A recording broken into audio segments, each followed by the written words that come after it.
Yay! 2021 is over! Or is about to be over, whatever you're, depending on what time you're watching this video. But, well, it's over and you know what that means. Especially for all movie philiacs. It's time to reminisce all the movies we saw this year, and you saw more than 20. Phew, sorry about that. Phew, sorry, that can't be helped. Well, like I said, we watched so many movies this year, and now it's time to pick out our best and our worst. But first thing first, we gotta go with the best. And before that, I will say that this was kind of quite a year. I did myself the usual list, and honestly, I gotta say that this was a little bit tough on choosing my 10 best, as well as my usual 3 honorary. Mostly because I was a little bit, being kind of like kind of pointing out which movie interests me, which are not, and it's kind of weird that I mostly kind of try to avoid Oscar-bait films, mostly because I'm not a big fan of dramas or something like that. And also, I do have to say that I didn't go to other movies that people say that, wow, that was great. So, I'm sorry that I haven't seen, for example, King Richard or The Green Knight, whether you like it or not. I haven't even saw Dune. I heard many people talk great about Dune, but I wasn't too much into Dune, to the point that it got me excited or something like that. What other movies that are great that people say that I haven't watched? I wanted to watch West Side Story, but I was kind of like too busy this month that it didn't give me kind of like that chance. So yeah, there are some movies that I missed, some movies that I can't watch them all. I'm a human being. So I got myself kind of like a certain selection out of it. So, but thankfully, out of this selection, it gave me enough to, make the list. So, for this first part, I'm gonna do the usual to reminiscent on which were my favorite movies of 2021. Especially now that we got movie theaters little by little, going back to normal. I know that we're still kind of in this age of pandemic, and we got all these up and downs, which kind of makes things a little bit sour. Still, I do try to be careful in all these things. But anyway, I think I talked long enough, and it's time for me giving you my list of which were the winners of this year, giving it as little of a small recap of what I remember from these films. And here we go. Like always, before I start with the list, let's start out with which are my 3 movies that I chose that I technically enjoy, but wasn't enough to make it on my 10 best.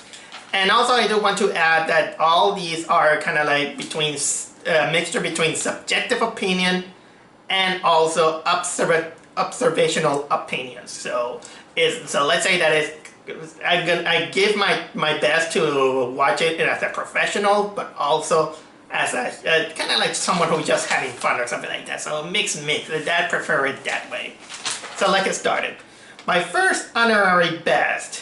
This one, I never thought that I could put it on the list, but I had to put The Suicide Squad. And boy, that I didn't want it to put it, because first it's a DC Universe movie, and it is technically a sequel of a movie that I hated, which is Suicide Squad. And also, I didn't want it to put it because this movie has Margot Robbie. It's not that I don't like her, I like the actress, but the problem is that I don't see her as Harley Quinn. But I can't deny that while I was watching this movie, it was kind of like a huge improvement over the last one. So it was just mindless fun, and I just got a ride on it. Of course, that there are some moments that I do have to nitpick, in which it isn't enough to become kind of like a great movie or something like that. But still, I can't deny that they did kind of like their job, I'll say.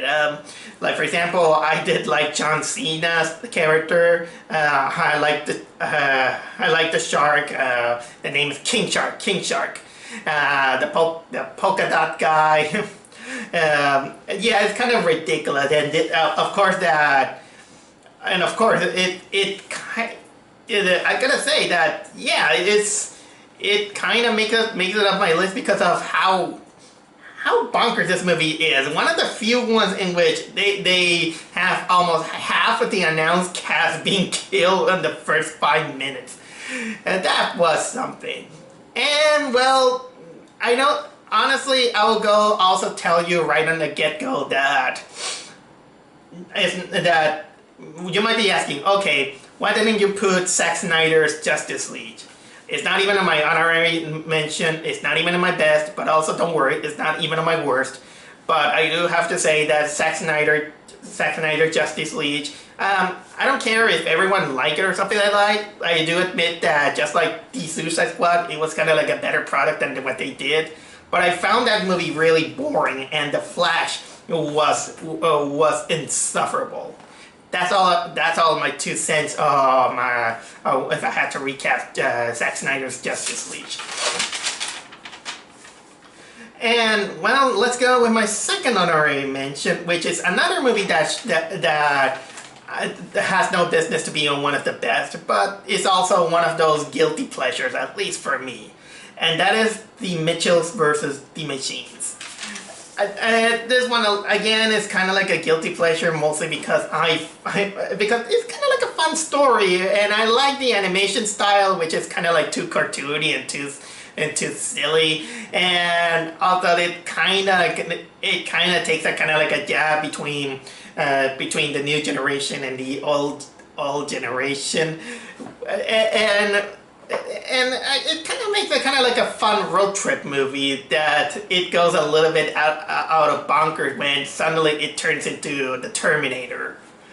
Or when, yeah, it's kind of, imagine Skynet becomes sentient, and well, yeah, I had a kind of like a fun film, and you can tell that it has its heart in the right place in one way or another. Sorry, I'm disconnecting the fan from this one because it's too noisy.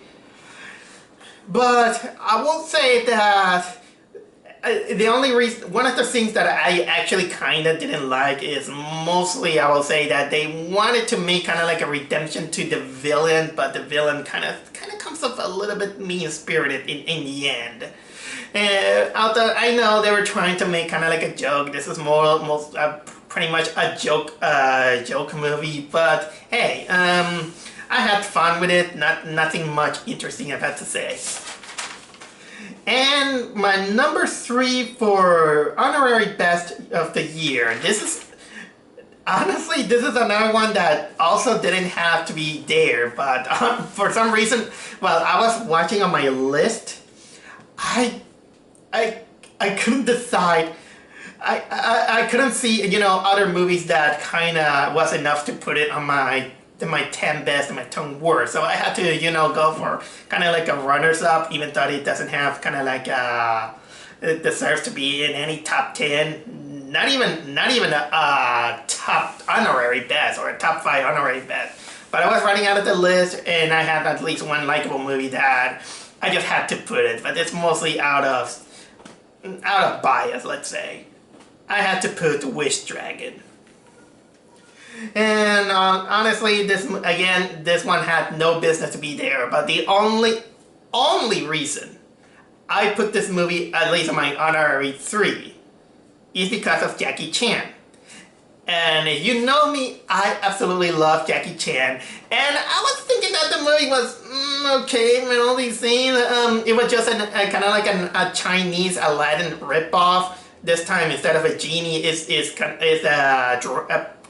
dragon that kind of looks like what will happen if you paint Mushu as pink with pink.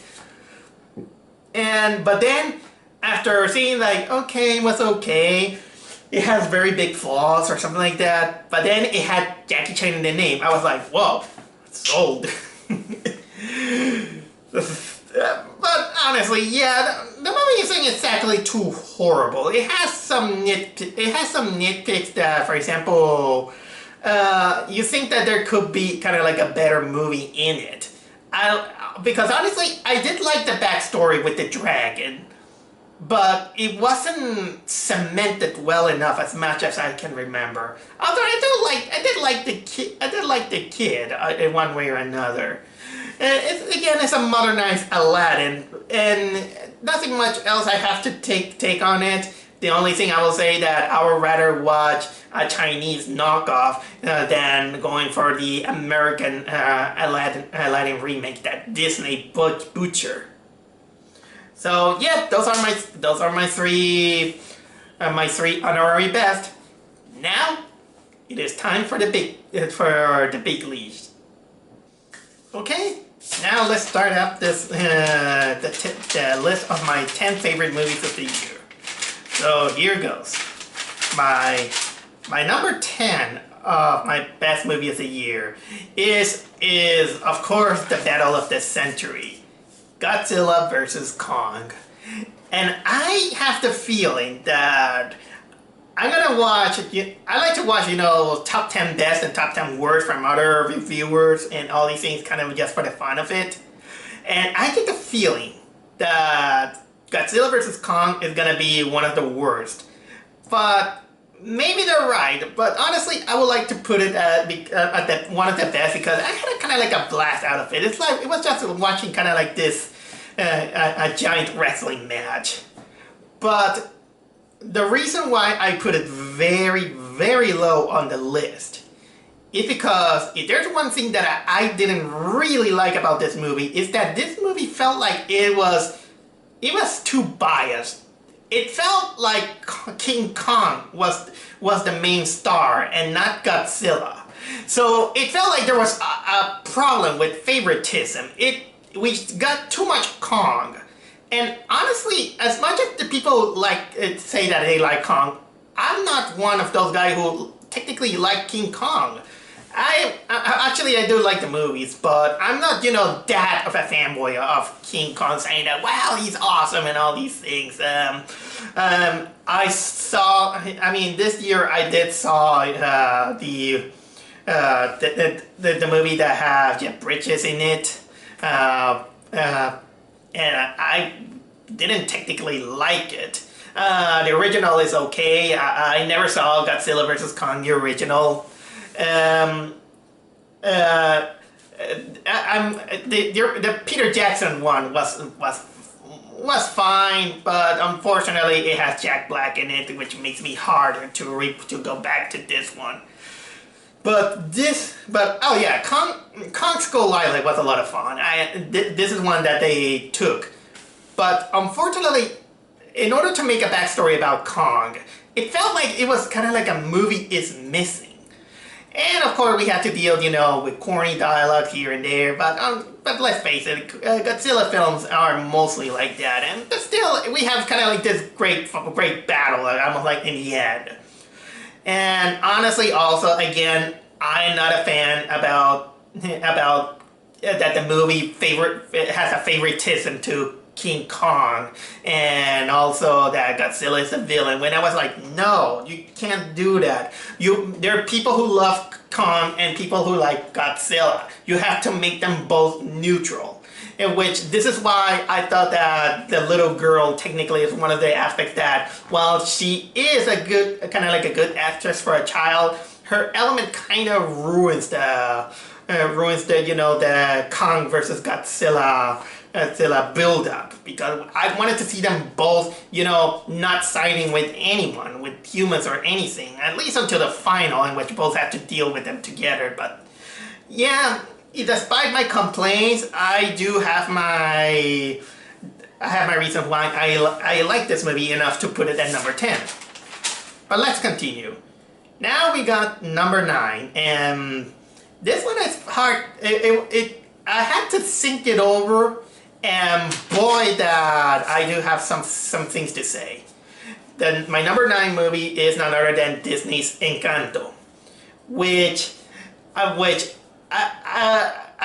I'll give it this, that yes, I had a horrible experience in the movie theater watching this movie, but I did redeem myself in that moment, in which, because there was a family member that also wanted to watch it, and I say, hey, come on, let's watch it, and we went to I finally went there to watch it for the second time, and luckily there was almost not many people in this theater. No annoying children, no annoying parents, but so I finally get to appreciate the movie as it is.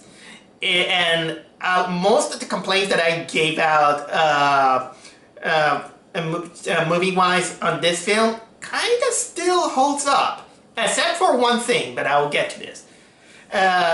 But either way, I can't deny that the movie is good looking, is fun, and well, it's Disney, and I like, you know, the setting in which it had or something like that. Well, more or less, but I'll get to that. Although it would have been higher if it wasn't for the really, how can I say, convenient and lousy ending. I hate the ending, and you know what? The family member that was next to me, she agreed. And even when I was talking to my psychologist in one of my sessions, I've been talking to that doctor about the movie and all these things, and the doctor told me, hey, I went to see with my children after you told me about that, and you're right. The ending kind of sucks. But still, you can tell it's still kind of like still a harmless movie either way. And speaking of harmless and all these things, remember that I said that if you saw my review, I was kind of complaining about how can I say that one of the things that the movie fails is kind of like in the setting, the time period, in which it gets me a little bit confused, especially during the flashback scene, in which I thought that some of those people who exiled that family were conquistadors and all these things. Let me tell you guys that I'm gonna take the opportunity now that I'm here in camera, to tell you that I want to apologize. I want to apologize because I was absolutely wrong. I was wrong, and this is a proof that I can admit when I was wrong. And you know how I finally determined that? Because when that scene happened, taking the opportunity that there was almost no one in the movie theater, I decided to take a picture with my smartphone. I did, and then began to analyze the silhouettes.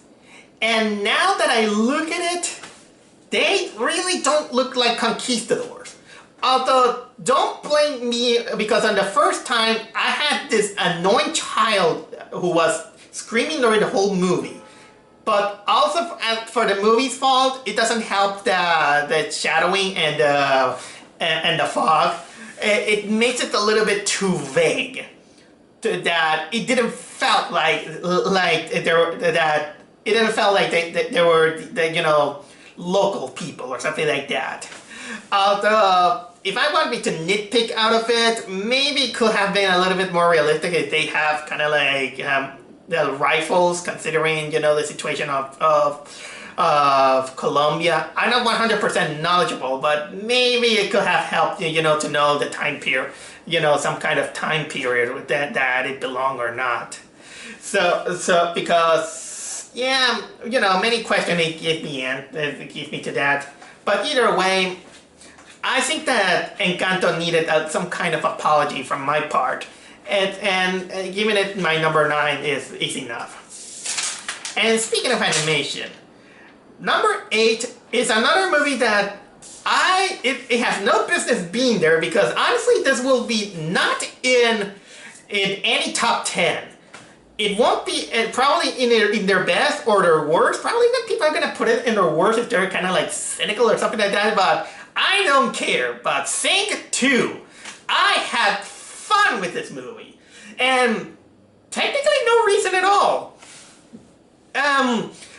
Animation is as illumination as it gets. Story is as basic as it is. The songs are mostly karaoke and cover songs. So there's technically not much creativity on the songs, I'll say. So why do I put it even higher than Encanto? Well, I already told you my reason with Encanto, and honestly, I think that Disney had enough praise for what it is. And Sing 2, it's just fun. I like the characters. I like the singing, even though they're kind of like covers. I mean, seriously, there's some most of the singing that you see in most of the covers that you see in this movie are far better than other covers that you can sometimes that some other celebrities do. I mentioned that it was kind of like a likable film, and I had a kind of like a good time with this movie. Especially, I will never forget that moment in which everyone was silent because they were all into the movie, and then this little kid, taking advantage of that silence, he just screams, "You big mean jerk!" That was cute, and it's funny that that for being a sequel, this is the second movie that I go, and in pandemic times that the theaters were full. They were full, and for a movie that it not only hypnotizes children but also adults and a guy like me, in which you just come out putting a smile on my face, I'll just say that this is my own selfish number 8 position. Okay, my number 7 is, wow, I usually try not to do that because I don't want to, I try to make it as kind of like as diverse and fair as possible, but freak it. Number 7 is Luca. Yes, 3 animated films in a row, and this one is the Pixar movie that didn't have its chance to go to the movie theater, so we had to watch it on Disney Plus.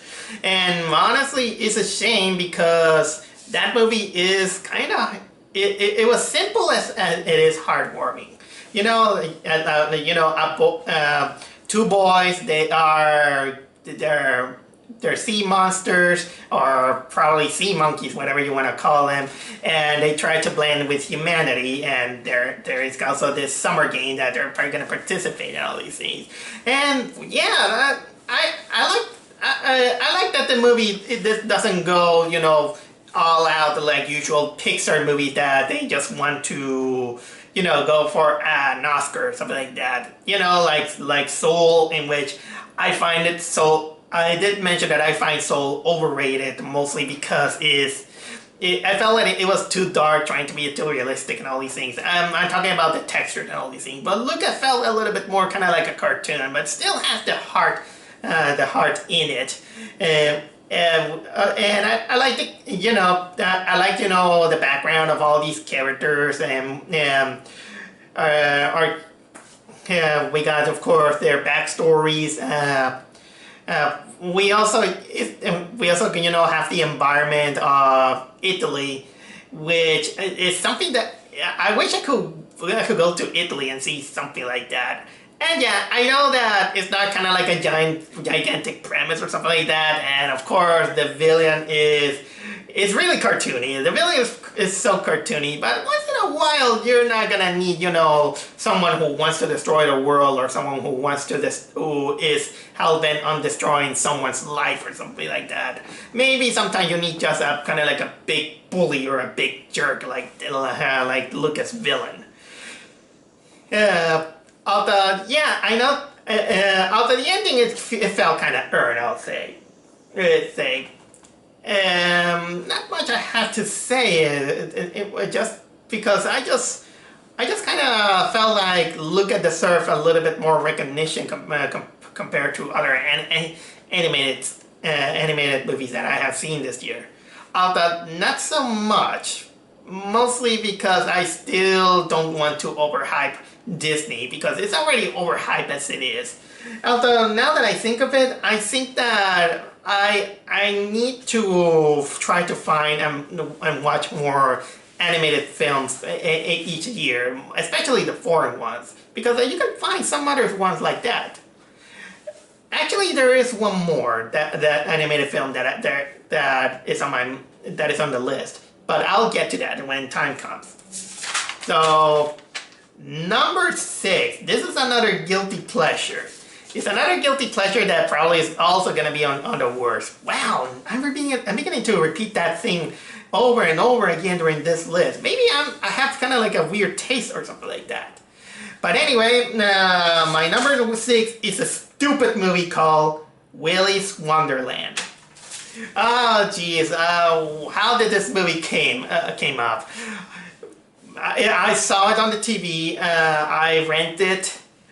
And boy, that it was just a dumb smile on my face. It's just camp humor movie, but the biggest reason why it is on the list is because of Nicolas Cage himself.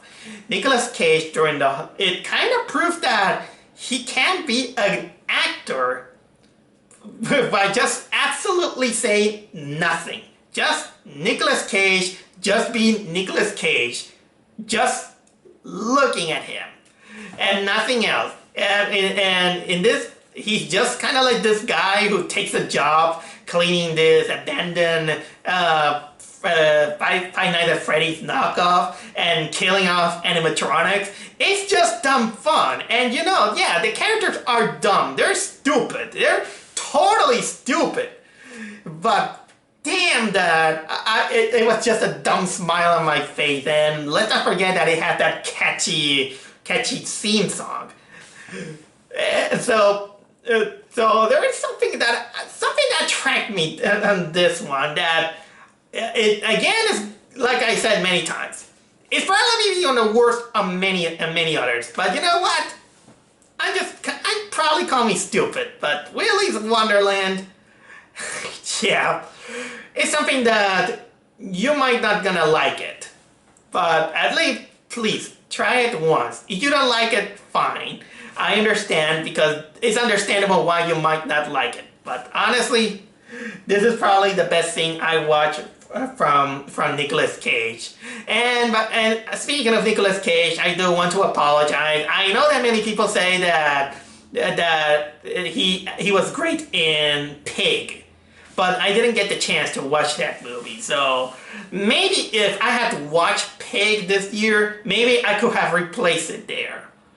But in the meantime, Willy's Wonderland is there, at least for me.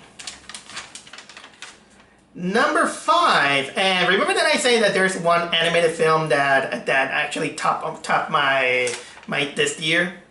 Well, the 5th one is, unlike Sing 2, Luca, and Encanto, well, these movies have kind of like this great art style, great cinematography, great originality, great almost everything.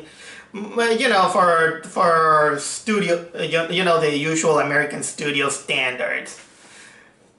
I think that I will say that probably I had to put as the best animated film of the year something a little bit more personal, and something that it kind of culminates and end of an era of my life. And so this is why my number 5 I had to put to Gintama, the very final, or the final, whatever as the name that it was called in Japan. But Yeah, honestly, I wish that this movie could have been shown on, at least one night only with a better theater experience, and all, because the audio kind of a little bit was kind of like going up and down or something like that. But either way, watching that movie, well, it wasn't spectacular, on the animation. It's just anime traditional and all these things. I was digging mostly the whole story, in which nobody might follow it if you haven't followed faithfully the Gintama series. But this one, while watching it, it was, I felt bittersweet. On one hand, I was finally watching the end of the chapter of this beloved anime series that it even became one of my favorite of all time. But then it feels sad that everything was ending, and they did end it up with a big bang. It felt emotional. It closes a lot of the most important elements of the series, and it had a good ending. I'll say it had a good ending. Although, if you want me to a little bit nitpick this the movie, at least in cinematographic. In cinematographic eyes, maybe some of them might be out, since the first half is technically having the final battle, and then the other half of the movie is just kind of like the closing everything. So it feels like it's gonna feel a little bit too long. But for me, since this was kind of like an end of a chapter of my life in anime, I felt like Gintama, the very final, deserved kind of like a special spot on my best of the year.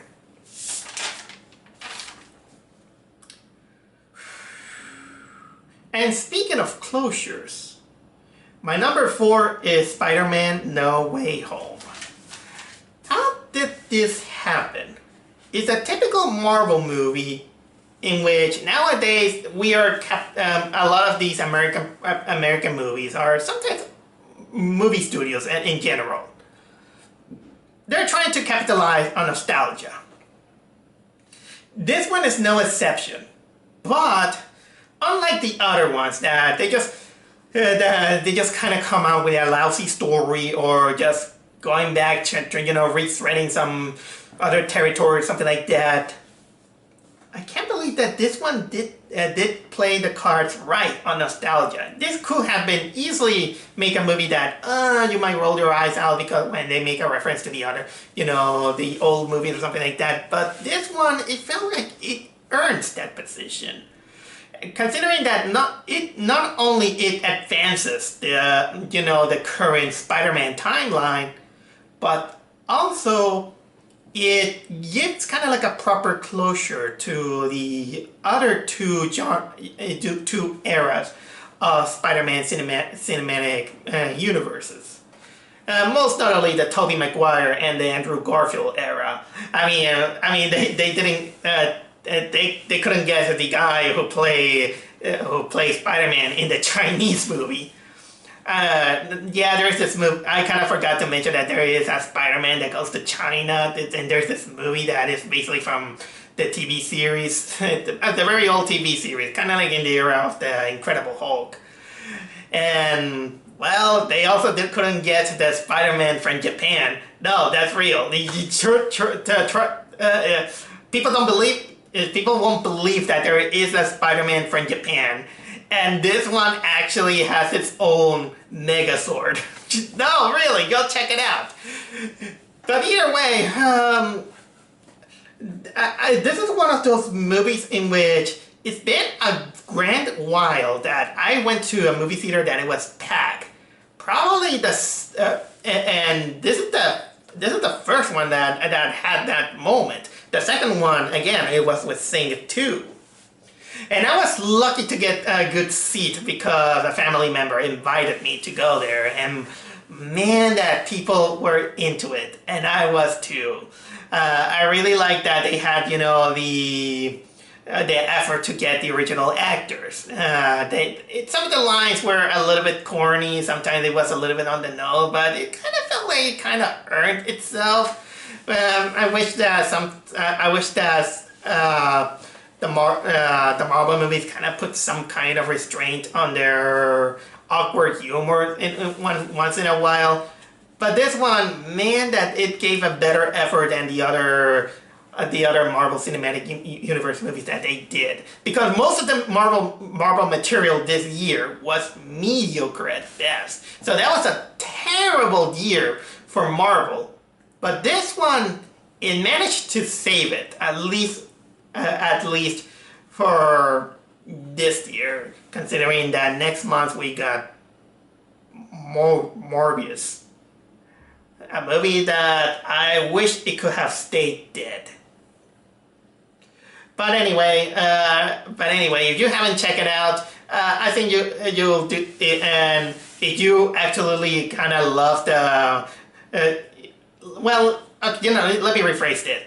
If you like Spider-Man and you have been following, the whole, the Spider-Man movies ever since the Tobey Maguire and the Andrew Garfield movies, this has felt like kind of like a treat. It may be a nostalgia bait, but it's a web that it's worth to be ensnared.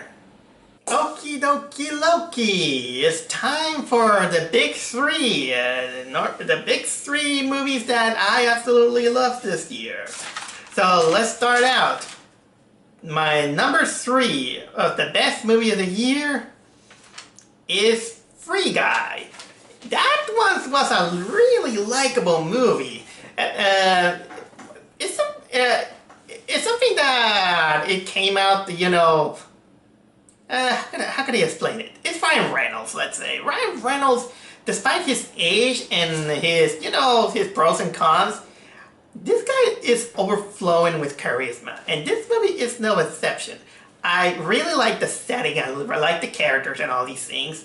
This NPC character that becomes self-aware and that he is in a video game because he wants to impress a player character and all these things. But there's also, in the real world in which this woman tries to expose this shady video game executive and all these things, which is kind of a little bit too, goofy and all these things. I really love it. This is one of those video game movies that is not exactly a video game movie, but it has some kind of heart into it, which I like that this could easily be kind of like a cynical movie, but it isn't. In the way in which we got our protagonist, that when he finds out that he is, sentient and all these things, he doesn't turn into a jackass or someone that he just saying that, hey, I can do all this stuff in order to, rob a bank or something like that. But instead, he just became a really good guy and technically inspires others, which it comes as a little bit of an inspiration, especially for some gamers. I wish more gamers could be a little bit like that.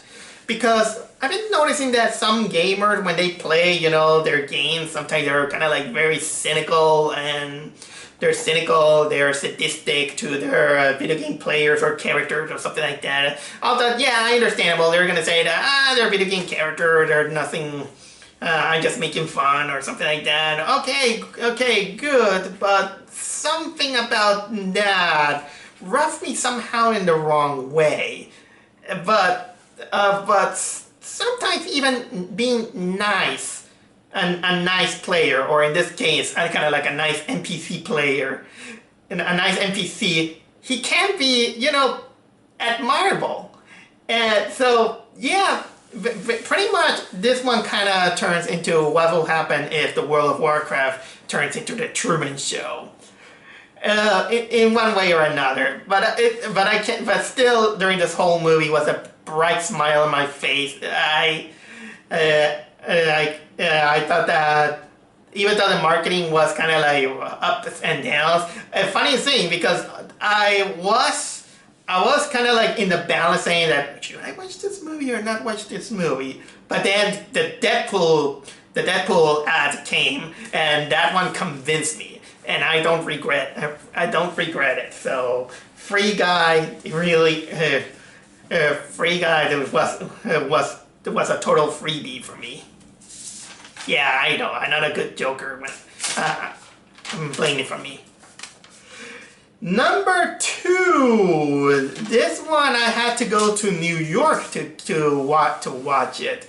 But it's a horror movie that, wow, that is kind of a little bit of a social commentary, but not exactly in your face. The movie I'm talking about is none other than Censor. You know me.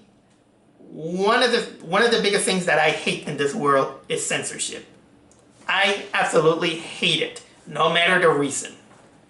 Because honestly, the censorship should be kind of like some kind of responsibility of oneself, and sometimes the companies and all, you know, those bigots bigwigs, in the and you know that they think they have the higher superior and the high moral compass. They think that they can you know, control everything because they think that we're doing this so we can prevent violence from you know, from children and all these things. It's really subjective and hogwash, and make you ask me. And then comes this movie that kind of makes fun of it, but also plays it out of a kind of like a horror movie. I find it brilliant. The story about this woman she's one of the British censors during that time of the video nasties. She has to watch them and all these things until she kind of sees this horror movie that apparently has some kind of connection to her lost sister. And of course she begins to, you know, to fall into insanity. She can't tell which is real and which is not. And she kind of becomes kind of like this self-righteous asshole. And the more the movie advances, the more insane it gets. And I absolutely love it. And even the special effects were greatly done. And this all, and of course, leads up to this ending that is just bonkers. And I was like, wow. So there's not much I had to say, but Censor was technically kind of like my favorite horror movie that I saw this year, and it was, I love the satire, I love the kind of like the social commentary that is not in your face, but it's more kind of like cleverly shown that, well, these people who are so full of themselves, one way or another, they also might fall deep into the rabbit hole. So this movie, it absolutely needs no censorship whatsoever. And from that, I got my number one. My number one movie of this year. A movie that it put me in a very high mood. It gave me a big smile on my face. So much that for some reason it also affected other family members, the older family members, to even watch that movie for themselves. But I won't deny that my number one movie of this year, the best movie of 2021,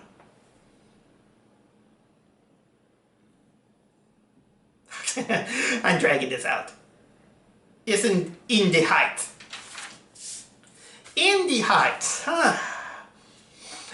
Honestly, I just went there mostly out of curiosity, because they were promoting this movie ever since the beginning of the year, over and over and over again. And at first I was like, yeah, okay, Latino representation here and there. I'm pretty much not into, representation, because this is just a gimme. It's just something that should come from the material that you want to do. It's not a representation of of a community is a factor, but it's not exactly the most important thing.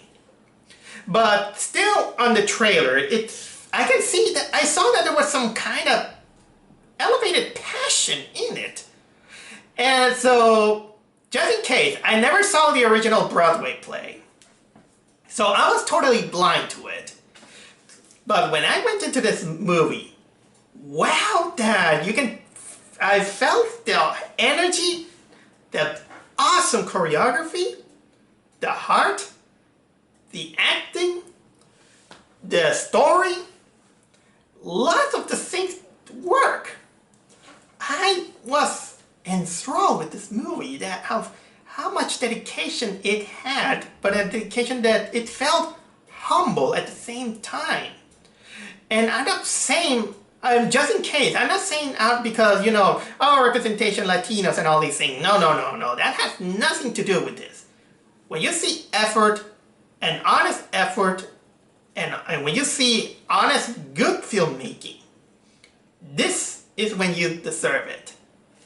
Although, yeah, I know that Washington Heights now has its up and downs, all these things, but okay, nothing is perfect. Honestly, I know that many people were kind of saying that West Side Story looks good, but it kind of makes me feel bad actually for West Side Story now that I think about it, because West Side Story bombed in the box office, but in the Heights, I think that it got a kind of like a modest.